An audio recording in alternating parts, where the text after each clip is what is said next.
Hey guys, I'm Tara. Welcome back to my channel. Today we're going to answer the question, should you do yoga for back pain? So I am a yoga teacher, but I'm also a physical therapist. So I'm going to give you guys my honest opinion on the answer to this question. Just as a disclaimer, if you are having pain in any areas of your body, make sure to see a medical doctor to make sure nothing serious is going on. This video is really just for general information purposes only. Okay, so the word back pain is very broad. That's a very broad term. Our back makes up a very large part of the body, right? So in this video, we're gonna narrow it down a little bit. So we are talking about lower back pain. Lower back pain in itself is still a very broad term because there's a lot of different anatomical reasons you could be experiencing this type of pain. Also, even sciatica is a pretty broad term. Sometimes that sounds like it is more specific, but really all sciatica means is that your sciatic nerve, which is a nerve that starts in your lower back and runs down your leg, is irritated and causing you pain, but the word sciatica doesn't actually give you a reason why. So both sciatica and lower back pain are pretty broad terms, so that's a little bit of education for that. In terms of doing yoga for back pain, sometimes it is beneficial, but I wouldn't say that's always the case, and sometimes yoga could possibly be moving you in the wrong direction if you're not performing it in the right way. Just to note, when we're talking about yoga today, we're talking about more movement-based yoga practices, because if you've been following me for a while, you know that yoga is much more than just movement, but for the purposes of today's video, we're talking more about a yoga flow where you're doing different yoga poses and moving your body. It's not like we're talking about sitting and meditating. We're talking about moving the physical body. Let me explain a little bit further why yoga might not be the answer to your back pain. Again, I'm not saying always the case, but may not. Number one, when you're having lower back pain, you really want to find out why this is happening. There's a lot of different reasons you could be experiencing lower back pain, and depending on that reason will change the best course of action to help that back pain improve. So you really want to figure out why. And in this statement, I'm not talking to people who are dealing with generalized chronic pain, fibromyalgia, those people who have been to countless doctors and physical therapists trying to figure out why they have pain. This statement is not to you specifically, just so you guys know. Because if that is the case, yoga may be the answer to help your pain, because usually then it's a heightened nervous system. Your nervous system is overactive and yoga can help tune that down.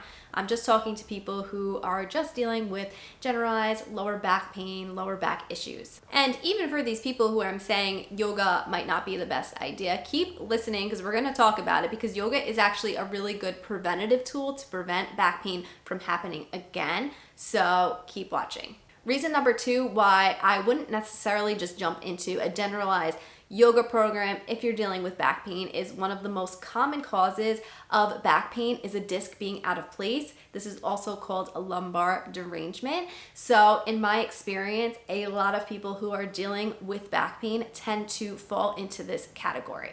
Not everyone, but there is a large majority. When the disc in your lower back is out of place, it can cause pain in the center of your low back. It can cause pain going out to the side of your low back, or it can even cause symptoms going down your leg if that disc is pressing on a nerve.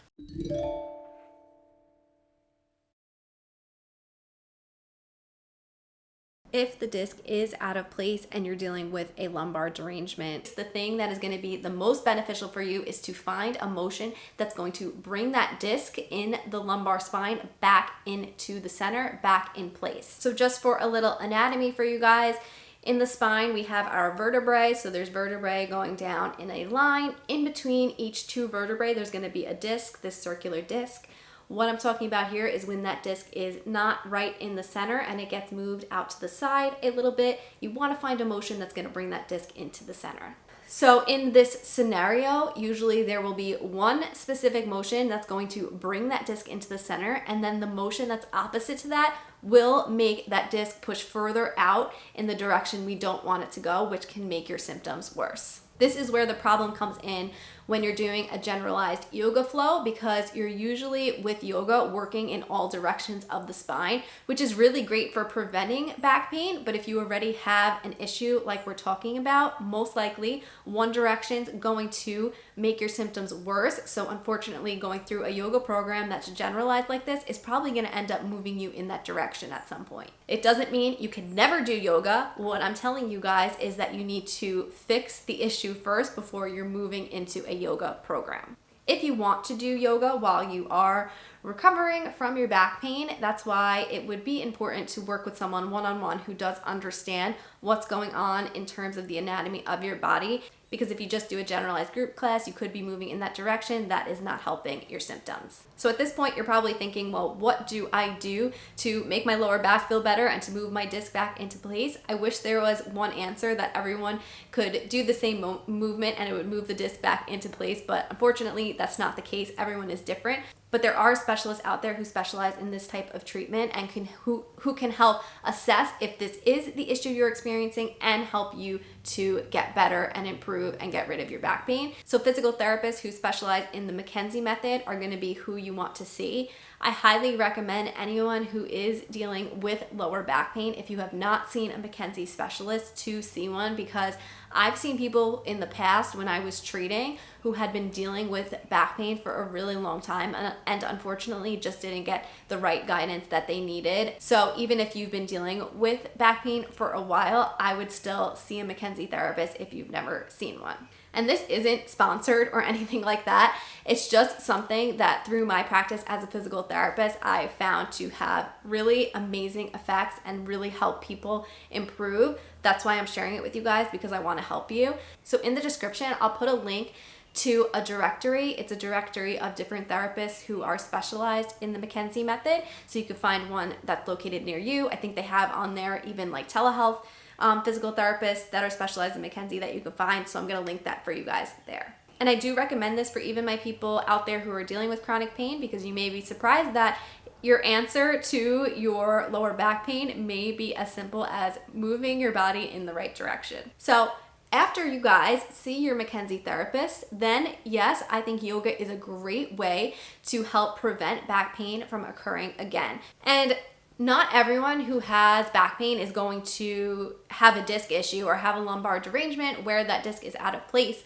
Of course, there could be other reasons, which is why always the first place to start is your doctor to make sure nothing serious is going on. Two, I would still see a McKenzie therapist because they can diagnose this kind of stuff, so they can take you through an assessment to see if this is your problem. If it's not your problem, then they can help guide you in the right direction of where you need to go next. So once you guys have seen your McKenzie therapist, then yes, come back here and practice yoga with me, because yoga is a wonderful way to prevent back pain from occurring again in the future, because it is going to work on improving the mobility of your body, of your spine, working on your strength and flexibility. So it is a wonderful preventative tool to prevent back pain from happening again.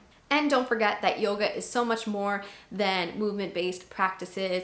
Moving through different yoga poses and vinyasa flows is just one part of yoga. So meditation is a huge part of a yoga practice. So even while you're dealing with back pain or while you're in physical therapy recovering, you could still practice yoga by engaging in a meditation practice. So yeah, just reminding you guys that there is so much more to yoga than we often think. I just wanted to kind of pop back on here and add in, just after going through this video, I just want to make sure you guys don't feel afraid to move if you are dealing with back pain, because movement really is healing and it's really important to continue to move your body.